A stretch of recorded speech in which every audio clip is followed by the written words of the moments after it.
जयराम महतो जो नई पार्टी बनी और जो युवाओं को उन्होंने ललकारा, युवाओं को आंदोलित किया है और ये हुड़दुम मचाया, उसका नतीजा इस चुनाव में ऐसा हुआ कि महतो कम्युनिटी का जो मतदाता है, महतो मतदाता है, वो उसका ध्रुवीकरण हो गया और आंख मूंद के जो है उस कैंची से ऐसा धार निकला कि भारतीय जनता पार्टी और उसका गठबंधन दोनों को कैंची चला गया। सुदेश महतो की राजनीतिक संकट गहरा गया है, उसका अस्तित्व खतरा में पड़ गया। अच्छी पार्टी झारखंड का चुनाव लड़ा गया, मुद्दे आधारित नहीं बल्कि झारखंड का चुनाव लड़ा गया प्रखर रूप से, मुखर रूप से असम के मुख्यमंत्री का फेस सामने दिखाई दिया।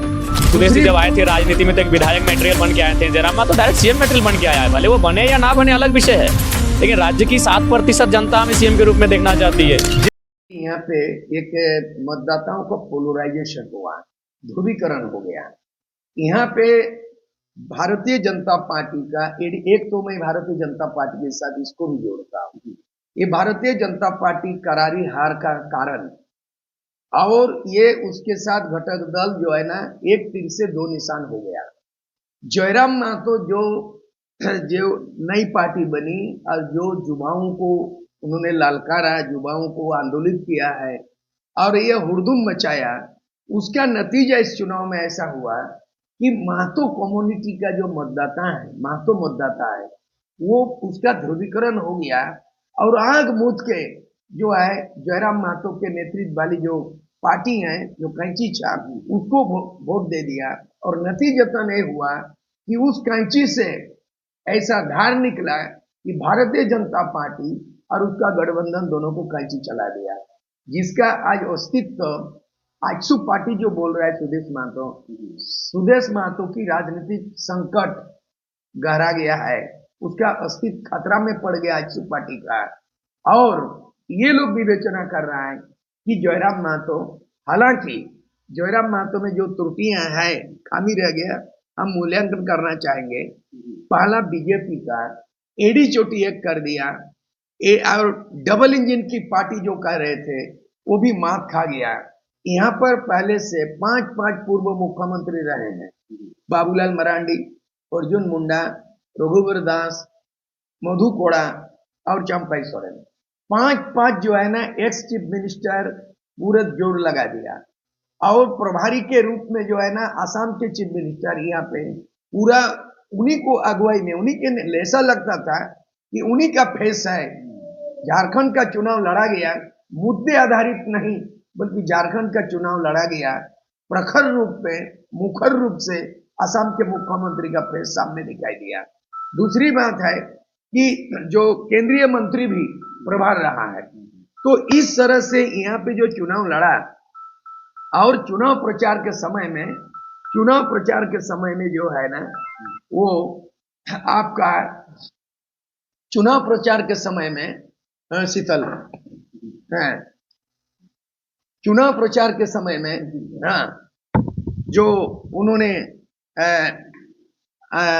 जो क्या किया कि 5 राज्यों के मुख्यमंत्री, जैसे योगी उत्तर प्रदेश के मुख्यमंत्री योगी के अलावा 5 राज्यों के मुख्यमंत्री, यानी कोई कसर नहीं छोड़ा, कोई कमी नहीं छोड़ा।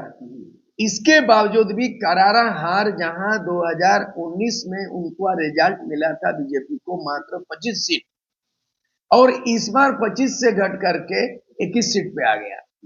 और ये जो इजाफा हुआ है जेएमएम को मिला था 2019 में 30, इस बार इजाफा हुआ मात्र 4। गठबंधन को हुआ था टोटल, गवर्नर को जो सूची दिया था सरकार बनाने का, उसको दिया था 50 सीट, इस बार दिया है 56। मतलब गठबंधन का इजाफा केवल 6 हुआ और जेएमएम का इजाफा केवल 4 हुआ। मामला कहां हुआ?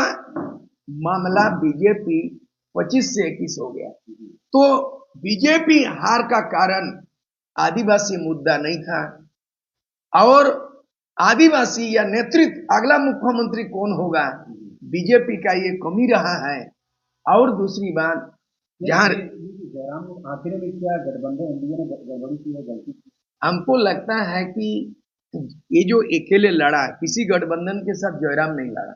हमने कहा जो वोट जो जुड़ा था, जो खासकर कुर्मी महतो का वोट, इस बार कुर्मी महतो का वोट का पोलराइज हुआ है, पोलराइजेशन हुआ, ध्रुवीकरण होने के कारण कुर्मी महतो वोट बीजेपी के एजेंट्स में गया और वो वोट सारा का सारा आपका जयराम महतो पार्टी। आप देख लीजिए, करीब 25 सीट पे मैंने आकलन किया, 25 सीट में जयराम महतो का जो कैंडिडेट है 25,000 से ज्यादा है।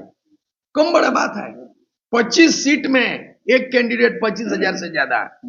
और दूसरी बात है, ऐसे किया कि 17 सीटों में बीजेपी को क्षति पहुंचाया। 17 सीटों में बीजेपी को, अगर जयराम महतो अलायंस करते तो जयराम महतो भी कम से कम 5 सीट जीतता और सुदेश महतो 5 जीतता और कम से कम ये 10 जीतता। तो मिला जुला के हमको लगता है इस रणनीति में बीजेपी की सरकार बनती, लेकिन यहाँ बीजेपी ने अपना रणनीति बनाने में फेल हो गया। और यहाँ कोई स्थानीय लोकल एंड भोकाल, प्रधानमंत्री नरेंद्र मोदी बोलते हैं local and Bhokaal. Bharatiya Janata party का चुनाव फंडा इस बार ना लोकल ना भोकाल, मतलब बाबूलाल मरांडी चेहरा नहीं हुआ या अन्य कोई आदिवासी चेहरा नहीं हुआ। ये खमियाजा भुगतना पड़ा, हालांकि उनकी कमी के बारे में वो खुद समीक्षा कर रहे हैं।